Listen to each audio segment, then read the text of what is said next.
Hey, how about you, everybody? Welcome into another episode of the Auburn Live Show, the recruiting edition today, also known as the Shriveled Freaking Pod. I'm your host, Jeffrey Lee, senior recruiting editor for Auburn Live on 3. And if you're not a member of that site, you're missing out. And we got a special going on, as we always do, $8.33 a month for if you get an annual pass, which is, what is that, Cole? Almost a gallon of gas down there in Florida? Yeah, pretty close. Enough? All right. Absolutely. Anyways, I'm joined today, as I always am, by my cohorts, Mr. Cole Pinkston, recruiting analyst for Auburn Live on 3. Cole, how the hell are you down there in Orlando? Man, I am doing pretty good. We're on the last day here, heading back to the 3-3-4 after that. So how's it been? It's been good, man. Weather's been perfect. Crowded? Oh, unbelievable. Oh, really? You got your fast pass? Yeah, I'm not really into all that stuff. I've been kind of chilling a little bit, but I hit the rides. We got the fast pass a couple times. It's been nice. What's the one that goes up the mountain?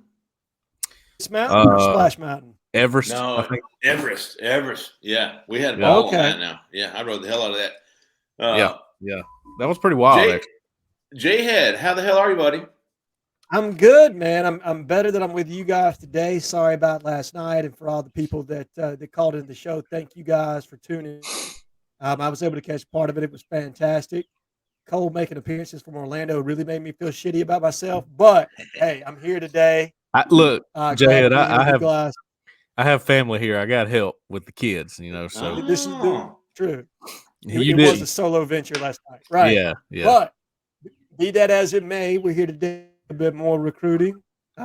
Interested to hear Jeffrey's bit on the transfer portal and kind of moving in visits, the end of eval season, and a little 5 for 2. So it sounds like a great day today. By the way, if you're just kind of figuring out what Jay was talking about, we had our first call-in show last night. Recruiting call-in show. Cole and I took calls for, I think, an hour and a half. Several calls, a lot of intel on that. We're going to start doing that every week, Tuesday nights at 6:30 till 8. So if you missed it last night, it's on our YouTube channel. You can go watch it. And then if you want to join us next Tuesday night, it'll be on our YouTube channel as well. Okay, so I wrote a story earlier this week about Auburn's struggles, Auburn's limitations, the options in the transfer portal, and how it's limiting their options. And I kind of gave a broad overlook on it and really learned a little bit more about it. And just how difficult it is for Auburn to get these transfers eligible to play. And now, the rule across the board is equal for everyone. It's the same for all colleges. The problem is that not all colleges offer the same degrees. So when guys like Ricky Pearsall, Casey Rogers, who are some of the other ones I mentioned? I can't remember. The defensive Myron Warren, who we all had pegged coming to Auburn, former 4-star recruit out of Texas. And then there was the wide receiver out of Texas, Kevontae Dixon. Yeah. So all these guys were at positions of need for Auburn. Auburn reached out to these kids, was setting up visits, already had Myron Warren locked in, only to have to cancel. And if you remember last week, Casey Rogers committed to Oregon, and after having Auburn in his top 3, and he never visited Auburn. Well, now we know why. He wasn't eligible to transfer. The problem that we're seeing with this is the lack of majors at Auburn that coincide with what these kids are doing elsewhere. There is no sports management major at Auburn. There is no recreation management recreation major at Auburn. The only thing Auburn has is interdisciplinary studies that even equate similarly to what these kids are doing. And the problem with that is you've got to take 2 prerequisite courses just to get into that major. Well, you can't take those 2 prerequisite courses in the same semester. So it takes you a full year just to get into that major. And in the meantime, during that year of taking those prerequisites to get into that major, you've got to be declared somewhere else. So now you're talking about a psychology or a criminology or something like that. So it's very difficult. Even the kids, DJ James and Jason Jones from Oregon, came from Oregon, and they're having to go through this process as well. If the football season was back in the spring, they wouldn't have been eligible. They're having to take classes right now to get into that major to be eligible at all. And all signs point to them being able to, but that just shows you more about the difficulties in getting kids in here. And so one of the things that people started freaking out about, and I've got my eye on you, BJTWDE and Denny 1034. They were talking about, oh, spin it, he's spinning it. Dude, there ain't nothing to spin, man. I mean, there is reality. Auburn's professors, I think almost 90% of the professors are tenured. They hold a lot of weight in this. They hold a lot of weight in making a new degree, a major at Auburn. Nobody wants that major in their school right now. And so when Auburn reaches out to these kids enter the transfer portal. Auburn reaches out immediately. You got to. If you're not, you're far behind. You're far behind. Right. They reach out to these kids. They want their transcripts. They get their transcripts. Well, it's not like you can take a transcript and go, okay, man, he's in. He's good to go. You've got to now take each individual course and send it to the professors at Auburn. The professors at Auburn are the ones who decide, okay, he took biology 101 at Texas. That's going to count as biology 101. We'll do that here at Auburn.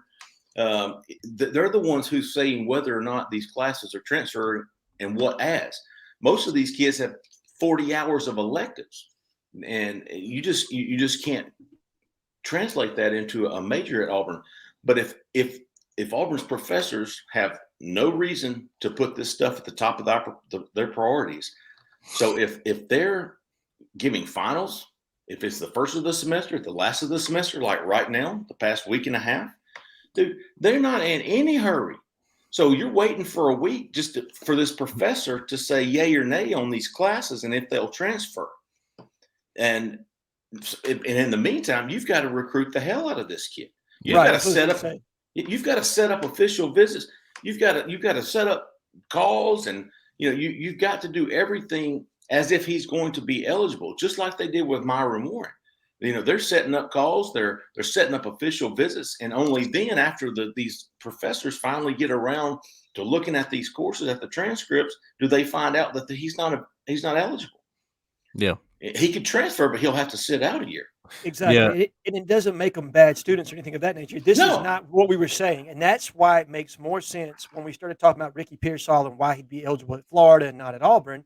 Mm-hmm. It's because they had a transferable major that his credits applied to. They didn't apply to anything at Auburn. And I think that's connect with some of our fans and some of the message board readers. I want to get Cole's take on to experience this transferring to AUM kind of a little bit. Yeah. But the confusion on their end is they're saying, oh, well, there's no way that he's academically, which is a pretty academic institution, and he's not eligible at Auburn. That just doesn't make any sense. Well, it does in that context. And you realize the limited amount of majors that Auburn has, some of these majors that they're, the places they're coming from. And Cole, go ahead and kind of dovetail in, man. Yeah, man. I had I did the transfer to AUM when I was in college at the end of my college tenure, but it took me a lot longer in college because of my transfer to AUM because they did not accept my minor. I had a minor, which was over 18 hours in a certain field that had to do with sports management, exercise science, that kind of thing. And they didn't take it. It didn't transfer, held me back about 2 semesters. And, for guys that are going to play football somewhere, that's going to hurt them with their football careers. If you go to some place and they don't start you back where you were, you fall behind 2 semesters and now that messes with you. So, well, and you only have 13 semesters to complete your degree. That's exactly. You're limited to that amount of time. And so if you lose 2 semesters, that's what Jeffrey means by the PTB and the 40, 60, 80 rule where you have to credits to maintain eligibility. Right. So it's just a really, I don't think the staff ever anticipated that this was going to happen when they decided they were going to make their initial push into the transfer portal to bring in some veteran leadership, veteran players to kind of raise the floor to a degree of some of the talent they already had on the team. Had they known all this, maybe they would have handled things a little bit differently, but they didn't. They're learning as they go, just like everybody transfer, ever evolving thing. And it's just, it's an unfortunate situation. There are still a couple of guys in the portal that like Jeffrey talked about this within his piece with Abdul Ezevoir and a handful of others that are there meet Auburn's criteria. Yeah. And let me tell you how restrictive Auburn is. And it's not like Auburn is set up to be a deterrence. The faculty and stuff is set up to be a deterrence to the transfer portal. But even Vanderbilt offers sports management. I mean, it's easier to transfer into Vanderbilt to play football than it is to Auburn for most students. Now, if it's a Georgia Tech or an engineering school or something like that, dude, there's not going to be any problems. There's not going to be any problems with the kid transferring. UCLA, Abdul Ezevoir, now I think he's more of a grad. Is he a grad transfer? I believe so. Welcome, Matt's doors are wide open. And he's a psychology major too, I think. So which Auburn has. Totally different different scenario. He doesn't have to worry about that because they'll take all of his credits. But when you've got kids that go into college and the problem with Desi Seals, we talked about him a couple of times, was that he had so many electives and not any core classes. He was done with core. So if he were to come to Auburn, he would have had to take in very difficult courses. Every one of them would have had to have been difficult courses for him, and trying to play a D1 sport and taking a legit curriculum, it was not going to happen. And that's what a lot of these kids that they go get in their first year of school, and it's nothing but electives. Dude, somebody, I'm not kidding you, had a seashell finding course. I'm not lying. This is true. So when you get kids who've got nothing but electives, and it's in their second year of college, and they're trying to transfer to a school like Auburn that has limited opportunities, limited majors, it's not going to happen. And there's nothing that the coaching staff can do. Now, you can take off. Jhead, I thought you hit. If you're going to complain about anything, it's, hey, man, we realize now how difficult it is. Maybe we shouldn't put all our eggs or a lot of eggs in the transfer portal basket. Yeah. Right. But when it comes to spinning because these kids aren't coming to Auburn, that's false. It's fiction. It's just another excuse for these idiots. Yeah. I agree. A lot of dingleberries of the week. Dingleberries of the week. And like I said, if they want to be frustrated because we didn't concentrate more on junior early on or concentrate more on high school targets early on, I get that. Right. Yeah, I think that's warranted. But, that's a warranted complaint. But them where they are now and what they're limited to, I mean, I think they're doing exactly what they can at this point. If you can probably talk to, what targets are still on the board that kind of meet criteria, right, from a transfer standpoint. I know there's some thought that they're going to comes available on the grad transfer market, because that's still a viable avenue, even if they transfer after May for a waiver, and very easily grantable if they request a major that's at Auburn that is not offered at the current school they're at, and they've graduated from that institution. So there's still an avenue to add players beyond the May 1 deadline. We just don't know who those prospects are going to be yet, because obviously they haven't finished their degree. Right. Yeah, so nothing final on Matt Landers. I know we talked about him, the wide receiver who signed with Georgia, transferred to Toledo. Now he's transferring out. Nothing final on him, but he's in that waiting period where the professors are waiting. Auburn's waiting on feedback to find out if he's even eligible. In the meantime, they're recruiting the shit out of it. Yeah, as they should. Absolutely. We talked about Craig McDonald, the defensive back from Iowa State. Jhead, we missed you last night with our portal. You're a portal guru. Marvin Grant, me and Cole. Marvin Grant, did he ever commit to USC, the Purdue defensive back? I don't think he has. No, and actually, he just visited Kansas as well. There's a connection out there between one of his former high school teammates being on Kansas's team, and so he went out there as kind of a courtesy visit. A lot of heavy interest from USC. I know we're very interested in Marvin Grant. I don't know, where we stand in that situation. I felt last time I spoke to anyone to give me a little bit of intel, they felt better about Craig. Was kind of the feeling that I got, and they saw those two as very comparable for that same. So splitting hairs there, but Marcus Washington from Texas, I think he's still under the evaluation from him and Matt Landers with the edge board. And I'm keeping an eye on Quayshawn. I don't think there's some other things at play other than academics with him that they're kind of make a determination on, and maybe they'll make a move on him. Maybe they won't. I still have a firm answer there yet. I have Josh Landry written down. Yes, Josh Landry from Yeah. Baylor. I know that there's been some dialogue there between those two.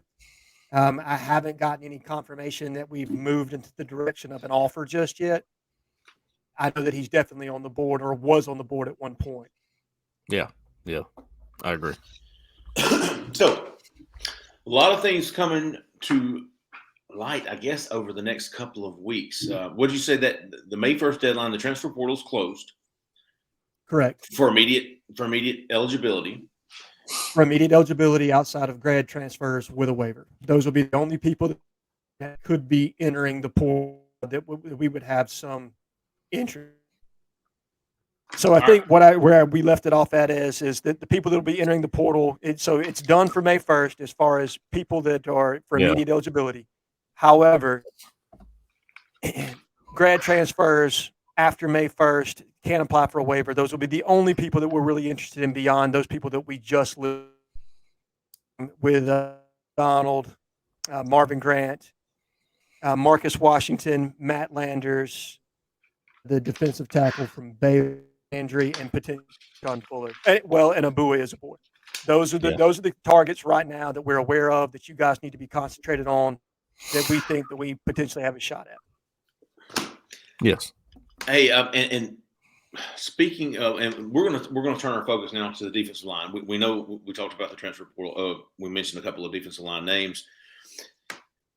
Abdul Ezevoir is the edge target we're going to be tracking. I think he just visited Cal. I think we'd said from the beginning, Cal, Duke, and Auburn were his top schools. Yes. I'm really worried now. I think about him being worried about playing time. Colin, I touched on this last night. But speaking of visits, what we've seen this month of June coming up in a couple of weeks, and we're going to get started at the end of May. To be honest with you, I'm talking official visits. Yep. Just confirmed Sadir Mitchell, defensive tackle from New Jersey, will be here at the 1st of June. But I just wanted to read you real quick who we've got confirmed right now. Raquez McElderry, also known as, is coming in Friday, May 27th. That last weekend in May. He's the only one I've got confirmed right now. He's a Georgia commitment from Anniston. Yep. Cousins to Braden Joyner. I really like Auburn's chances there. I really do. I think I would be more surprised if Auburn doesn't get him, to be honest with you. Yeah. Oh, wow. I'm still watching Alabama too. I actually think it's more of a chance that he goes to either Alabama or Auburn than Georgia right now. Yeah. I feel the same way, Cole. To me, it's my major concern right now with them starting to show interest. So we'll see how involved they get. Right. That next weekend is going to be huge, and not so much for numbers, but the first weekend in June, you've got Jaden Osbury, younger brother of Austin. You got 4-star defensive tackle Jamal Jarrett, coming down from North Carolina, and you've got 4-star running back Roderick Robertson coming from San Diego. All three of those guys are locked in for that first week in June. Gosh, those are two that really that I've got my eye on right now are Jarrett and Robinson. Yep. That the emergence with Auburn for Robinson has been fast. Quick, yeah. It's happened fast. And then with Jarrett, he hasn't been there yet, to our knowledge. I don't think he had been there at all. He's the one who's really close with Aniche Sledge and who actually approached Auburn. If you'll remember, we talked about this a couple of weeks ago, but he's the one who was like, "Hey, dude, recruit me. My buddy's going there. My big brother's going there, and I want that option to go with." I had a good talk with him at the Under Armour camp in Alpharetta. He was ready to get to campus. He said he was going to try to do it in April, but he's getting there now, and got the great relationship with Jimmy Brumbaugh too. So that one could really be something when he sees campus and gets around Aniche Sledge there, if he's there yet. He'd probably join him or something. I don't know, but that'll be interesting. The next week, June the 10th. It's funny you mentioned relationship with Jamarius. I believe that Roderick Robertson also has a relationship with our All-American cornerback signee, who's also San Diego. So 2 relationships there with 2 signees in the 2022 class may be aiding us here just a little bit. Yeah, Keontae Scott from around the Yep. same area in California. That's right. Yeah. That's interesting. So very interesting, and love the tape on both those guys. Jarrett's just that big nose tackle that you need in a multi-front defense. Yeah. 6'5", Roderick 309. Robertson. Yeah, he's Yeah, and I think is a on three's big got boy, Jeffrey. I think on three's got Jarrett as an offensive lineman just because they project him as that, which a lot of teams are recruiting him that way. But he may prefer defense, which is what Auburn likes. I think he actually does, and I think UGA prefers him on defense. Who's also probably the other the big team involved with him. Mm-hmm. UNC likes him on defense, so I think he's a nose tackle all the way as far as that's concerned for the schools that are on his primary list. And then Roderick Robertson, I love that kid's film. Montgomery, I really like him, but when you watch Robertson's tape, man, good. Robinson, it shows a nice blend of zone scheme run, a lot of love his patience right before he hits the hole, and just the explosion that he has, or the ability to take it to the house. I mean, it's really a combination of skills and something that would be a very needed person in this class, losing Tank Bixby going into next year. Yeah. The following week, June 10th, you've got two big defenders coming in. You got in-state 4-star Hunter Osborne, and you've got probably one of the top 3 or 4 linebacker targets in D. Creighton. Two big 4-star coming in that next weekend. The next weekend, you got Jordan Hall, another top 3 guy. Yep. And then the 24th of June, you've got Sydir Mitchell, and you've got Clay Whedon coming up from Florida.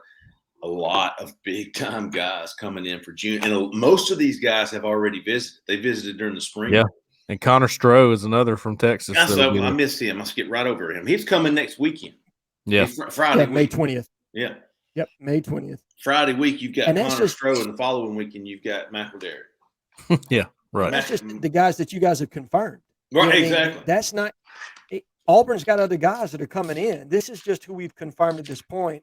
I'm really, really excited for your guys reporting as we get closer to some of these official visit weekends, and then camp season, and who materializes during camp season that may come on for an official visit period as well, because it really feels like this staff, contrary to my early belief that we were going to push more officials towards the end of the season, they are loading up in June right now and getting guys on camp.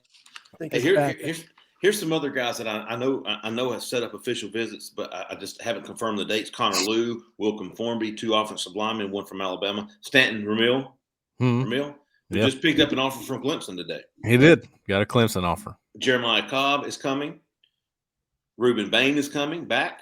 Yeah. Isaiah Nixon, we talked about him last night, Cole, as an edge guy. He's coming in. Keldrick Faulk's coming in June the 10th, I think. I need to add him to that list. Yeah.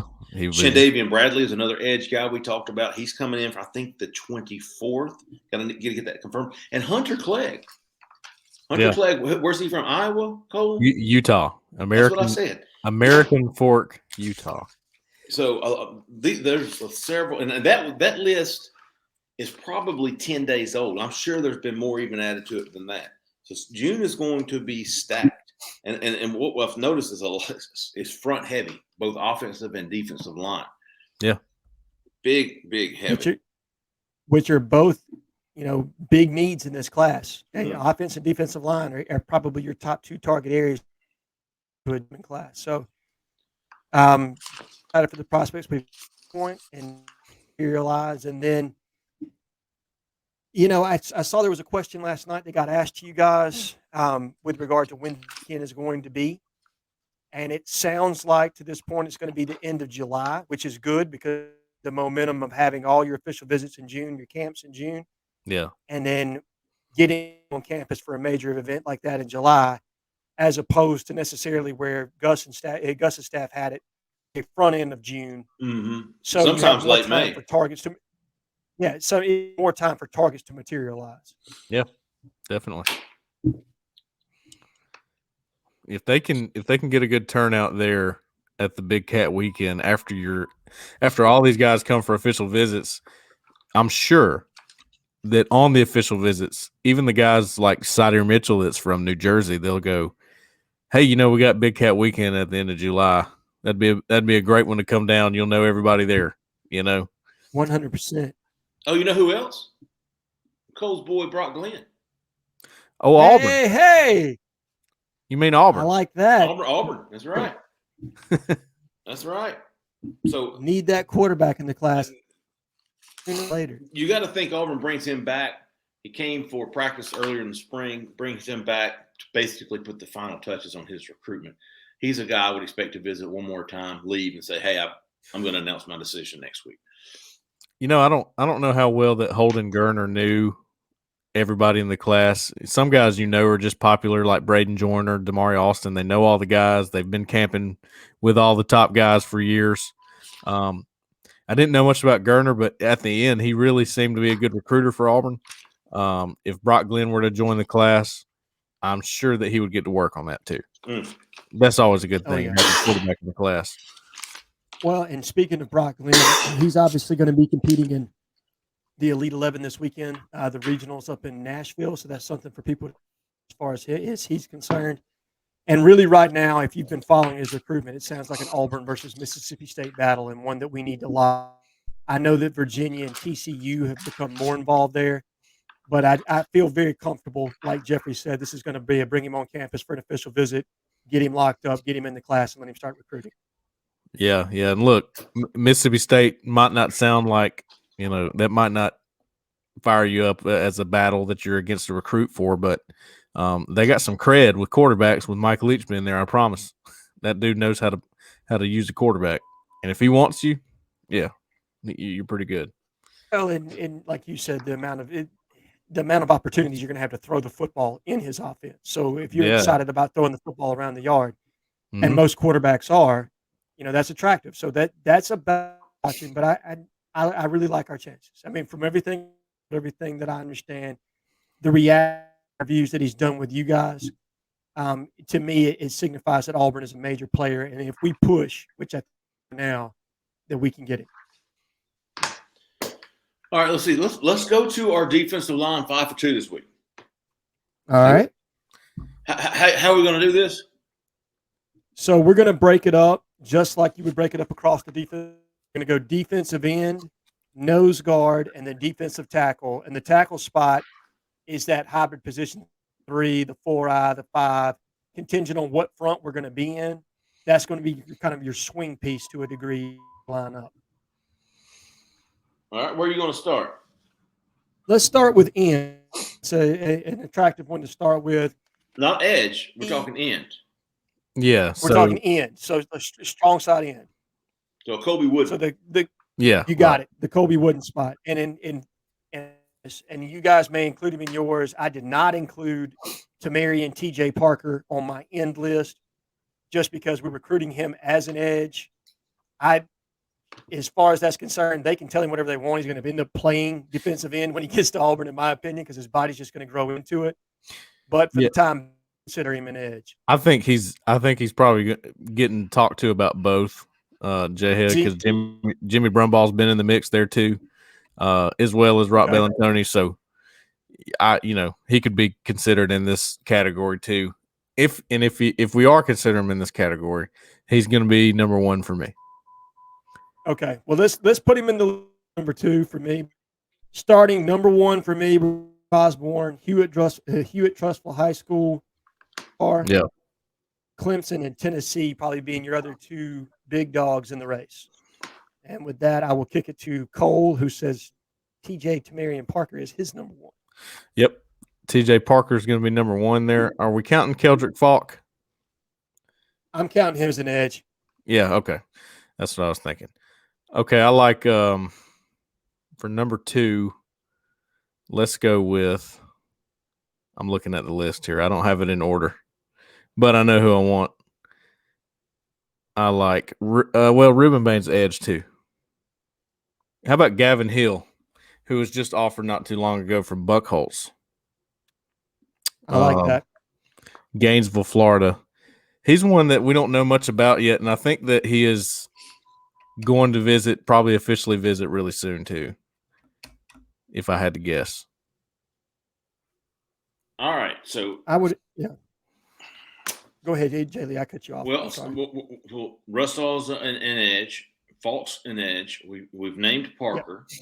Isaiah Nixon is an edge. Yep. Hunter Clegg is an edge. Wilkie Denaud is an edge.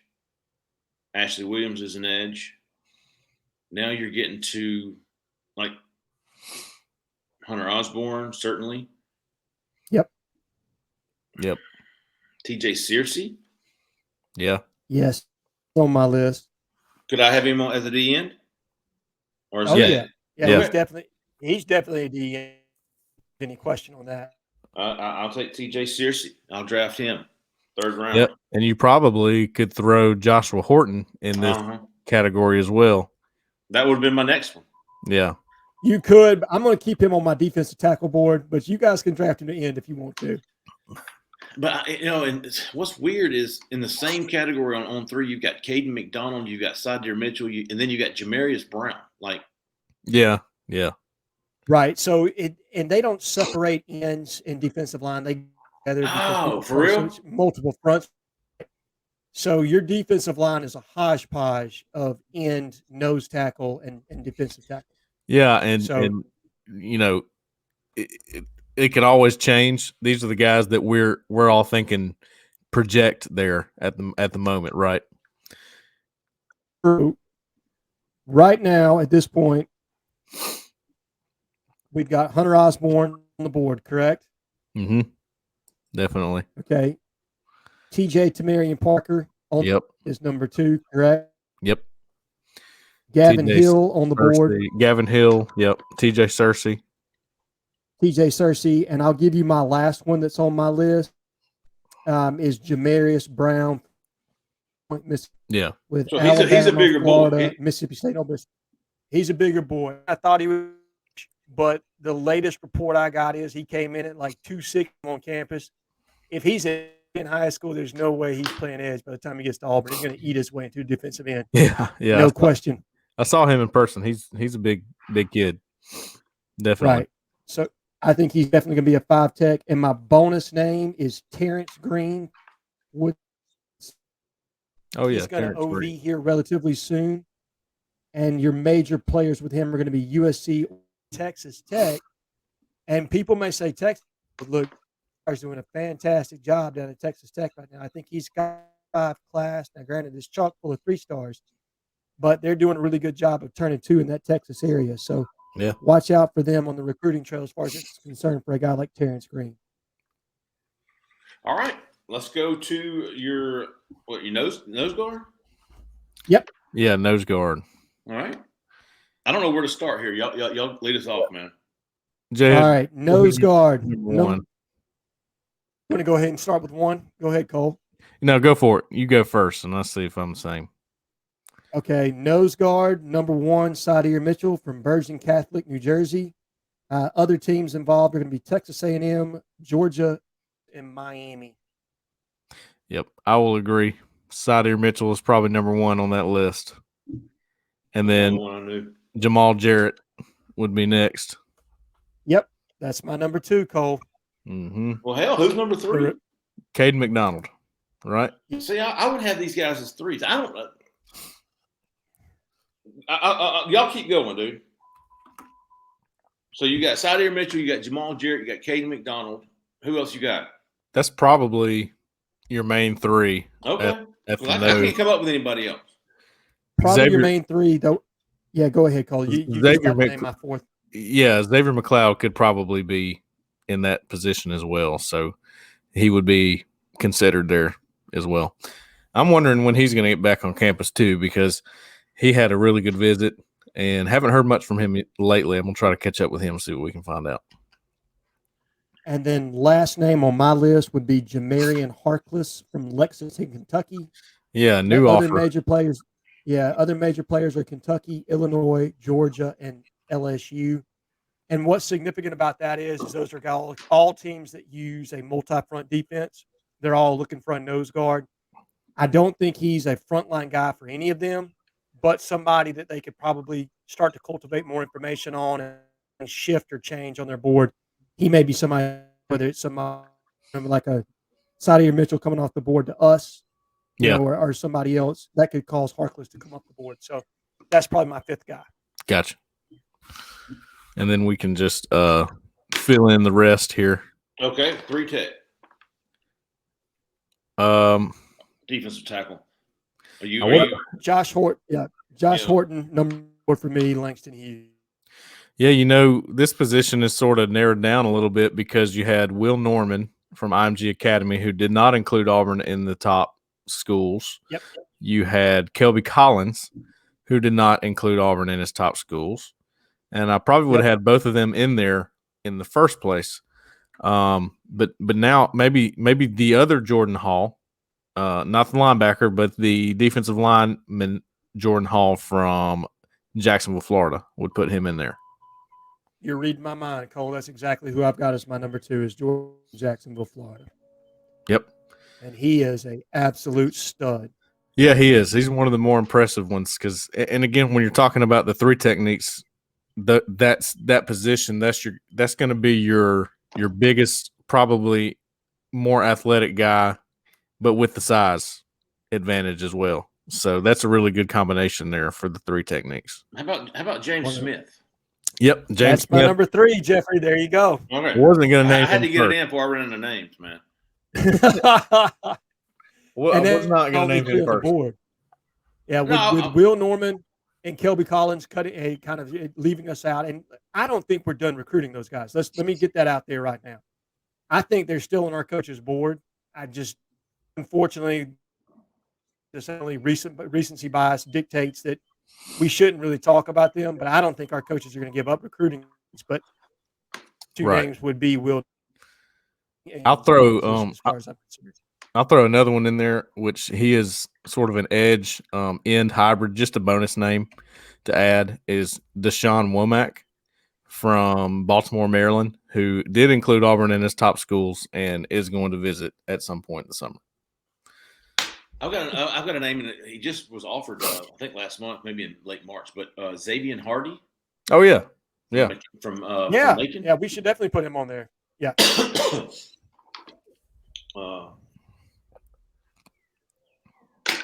Man, that's a lot. That's a pretty strong list of defensive linemen all the way across the line.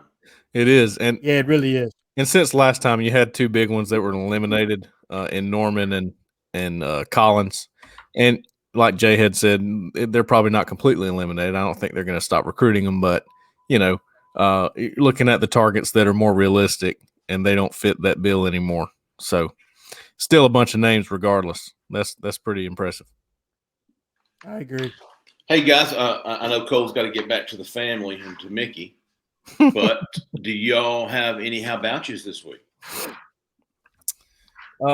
I do not this week. Okay. Nobody just impressed me. Sorry. Oh. Jhead? You know what? I'm going to give Swamp Eagle one because I thought that he was kind of cleaning up some of the people that were making some complaints with regard to claims of things being spun or some various complaints that were issued this week with regard to recruiting information. Applying some logic. I could always go in with Swamp Eagle. I'm a fan. Look, I don't want to badmouth anybody as far as that's concerned. I think everybody is entitled to their viewpoint on things. But what I want to make clear to people is that we're not fanboys and we're not putting out information that's being steered to staff. Any information or anybody on this show is information that they think is valid and pertinent to the issue, and it's not spin by any means. It is reporting of fact. And if we disagree with the coaching staff's direction, we will tell you. Okay? This just happens to be the fact. And Swamp Eagle project this week. So that's where he's going to get a shout. Well, I'll tell you, I do have one, Jeffrey. Let me just give a shout out to Shacker Jack for calling in last night and giving us a good question. Shacker with a K, not a CK. Oh, Shacker. Had us fooled with the K. We were thinking it was Shaker. It's not. It's Shacker. It's actually. Wait a minute. It's Shacker? But with he said Shacker. He said Shacker Jack. I thought it is Shacker, but he doesn't have the C in there. It used to be Shacker. I think I might have banned him. He had to come back and shake Jack. He goes, you pronounced it Shacker, Mr. Lee. I'm sorry. He was real nice, man. He was real nice. I've got several, man. We've had a lot going on this week, and I thought we've had some really good posters. We've got some really good contributions from our people. But so here's my how about yous for this week. Leading off, Mr. Stephen Ooh. Bro, that name in and of itself. He's gonna be so happy that you. Oh, Stephen Queef. AU Barner 99 came through for us last night on the show with a couple of things, man. He also was a big advocate when we threw the idea out last week. So was W. Tidwell 51. And wanted to give two big how about yous to those guys. Souls. Shit, man. You know I can't pronounce anything. Souls. SOLLS. Big, great poster. So was Decatur Tiger 97. How about you to him? How about you to Smoke One? How about you to Bob Sackerman AU? And then we had Hayes MO, who was our new subscriber, jumped on the board right off and said, "Hey, I'm here, man. Deal with it." Welcome to the site, Hayes Mo. Appreciate you. And then a couple of guys that I really appreciate, man. I really appreciate what they bring to the site. I appreciate them posting. Bruce Ball 24 has always got some good scoop, some basketball recruiting scoop, as does Rejects, man. I really appreciate both of those guys and what they bring to the site. Same as Jay Phillips and Orange and Drew. Those two guys, man, they're really good. And I tell you what, so when I dropped that PTD thing, story earlier this week, the one guy who got it, he really understood it and was answering questions basically for me, was Coach _BM. He really he was helping explain hey, Auburn doesn't have those, they don't have the majors, and he really did a good job. I appreciate that, and big how about you to Coach BM. Tumors Trees 91's always been good. At AU Bass, always been good. And then today, Jamie Shaw on threes. Jamie Shaw, national basketball analyst, had the Julian Phillips, Tennessee, and was basically saying, we've known it all along, walked y'all through it. And Cook, everybody knows Cook EDW. Oh, yeah. He saves receipts, baby. That's damn right. He called his ass out. And because it was 1 weekend, Tennessee was weak. And then just yesterday, Jamie Shaw released an insider saying, or maybe it was 2 days ago, that Auburn was thought to be in the lead. And Jamie would not acknowledge that. Or if he did, he was like, well, those were other sources. I don't know them. Are you intentionally misleading your readers? But anyways, great job by Cook on that, dude. He kept those receipts. Couple of Dingleberries of the weeks. And listen, this is not nominees. These are co-winners. All right, we got. I've already mentioned BJT, WDE, and Denny 1034. They're good posters, man. They just could not accept. Oh, I heard something behind me. They just could not accept that the reason that Auburn wasn't going to get these transfers was because of the PTD. They just oh my God, spin. And of course our Kemosabe. He was nominated last week. He's like, look, dude. I don't want to hear no nominations. Let me know when I win. So, Kemosabe. I'm gonna give Kemosabe first place Dingleberry of the week this week, and co-runner up with BJT, WDE, and Denny 1034.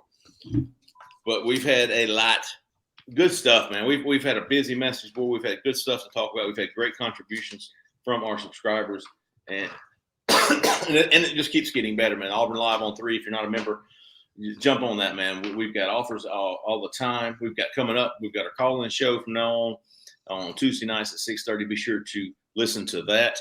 Cole keeps bringing it. So does Jhead. Jhead's going to walk us through the portal until there's no portaling left. And but anyways, hey, but we appreciate it, Cole. We appreciate you joining us, man, today from Orlando. Jhead, appreciate you. We'll see you next week on the call-in show. Zach, appreciate you behind the scenes, big dog. We really do, man. Appreciate you big time, man. Anyway, definitely appreciate him. And those that don't know, he cuts out all these mistakes that I make. So you should really appreciate what Zach does. So for Zach, for Jhead, for Cole, and Jeffrey Lee, man, we'll see you next week. Remember to stay out of the left lane unless you're passing, then get the hell back over in the right. See you.